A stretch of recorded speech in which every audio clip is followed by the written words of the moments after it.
Russia, a lot of people think that the Russian interference with Donald Trump, really it came down to they impeached the president for a phone call.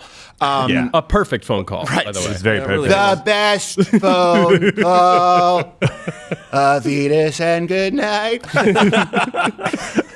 But, I don't know. But it was about, was it $10,000 over 3,000 Facebook ads? That's what people think it was about some Facebook ads, the interference. But here's something, too. A lot of people don't remember that this was being, they also did talk about the Russians hacking voting systems. Right. This is not new.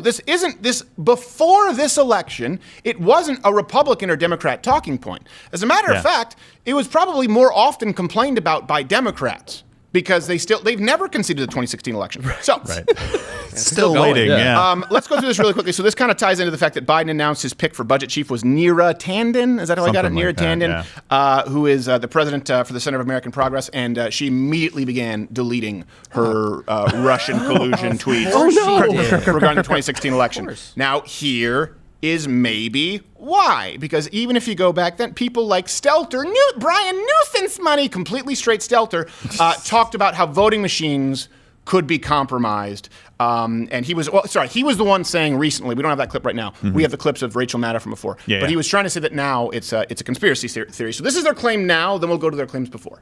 This conspiracy crap is just like Trump's anti-media enemy of the people smear. It's a slow-acting poison that is crippling the American body politic. Slow-acting poison, like your thyroid. Jeez. I'm not a good converter from free T3 to T4. It's glandular. I expected him to just snap at the end like... No. You ever think that Brian Stelter is secretly the little piggy who built his house out of straw? Whoa. What? Whoa. I don't just mean the overweight joke, though I do. But I mean, didn't have the foresight when the wolf is known for huffing and puffing and blowing homes down, just like throwing on some reeds. You think, that's good enough. He stopped listening at blowing. You're better than that, Wade. Really? I am. I'm sorry. I don't know if I am. Don't blow my house down. I'll open the door. And that third piggy had to be pissed. He's well, did you really have to crash on my couch? It's like, well, I don't have a house. You built it out of straw, okay? Yeah, told you. That is Brian Stelter now saying it's a conspiracy, and I think we have the clip of Stelter, or at least CNN in 2016, talking about the vulnerability of the voting machines. Here we go. What are other ways that this could be vulnerable? These devices have to communicate with some sort of database system. We don't know what the transport network looks like between this machine and the actual database server. So anywhere along that path, if a hacker was to have something installed, then the communications could be intercepted. Given all this research, what would you say is safer, electronic voting or voting in paper? Well, I can tell you this year I will be voting via paper with a mail-in ballot. As someone who is kind of knee-deep in the vulnerabilities, he always sees like the worst could happen. What keeps you up at night? A compromised election. This conspiracy crap is too much. I wonder if we'll be it would be hilarious if we get fact-checked for that clip. This is disputed. Don't worry, Susan Wojcicki, we got plenty more where that came from.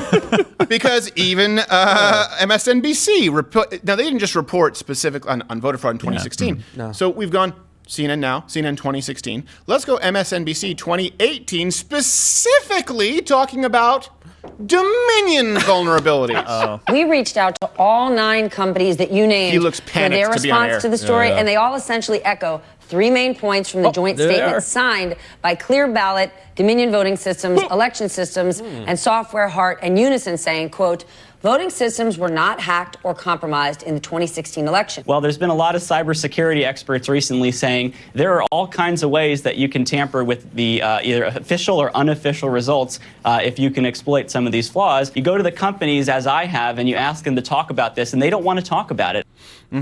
We reached out for comment, by the way, but suddenly they disappeared. So that's kind of, they closed all their offices. That's too bad. The Dominion offices. Just no more LinkedIn, no more offices. No. They're just gone. Like, hey, Dominion, can you?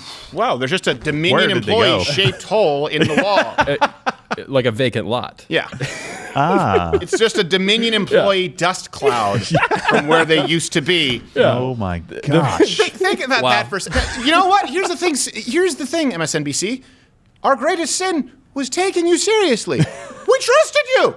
You said they were vulnerable. We said, you know what? Maybe MSNBC gets some, blind squirrel finds a nut every now and then. C-SPAN reported on how it was a problem that Dominion and other voting systems controlled the vote. And this is C-SPAN 2018. Partisan hacks. Sell off part of that those assets to a third company. This is a company actually based in Canada called Dominion Voting Systems.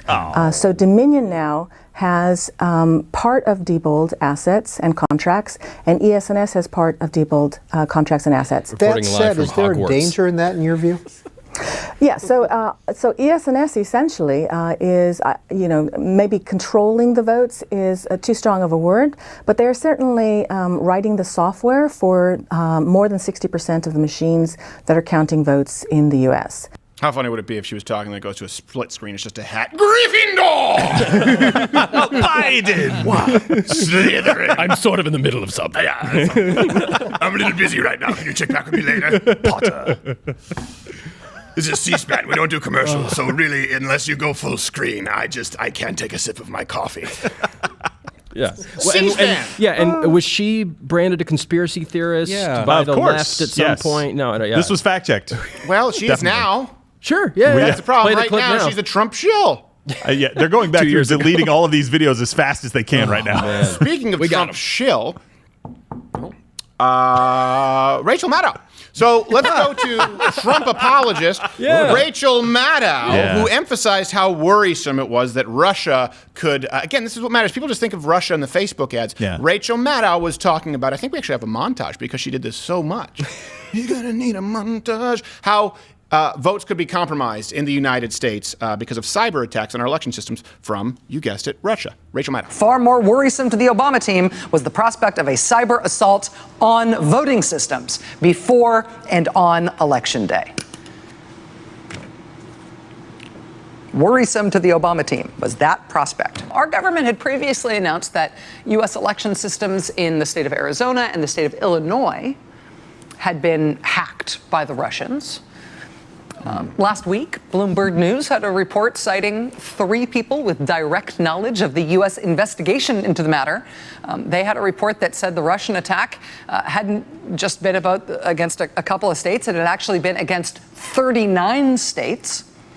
Russian cyber attacks much wider than previously known. This is everything that they have back then. We just went through C-SPAN, CNN, Rachel Maddow, in depth about how compromised it could be. Now, when we actually have receipts and we actually have data from the Wi-Fi networks being connected and hardline, I didn't even know you could hardline in 2020.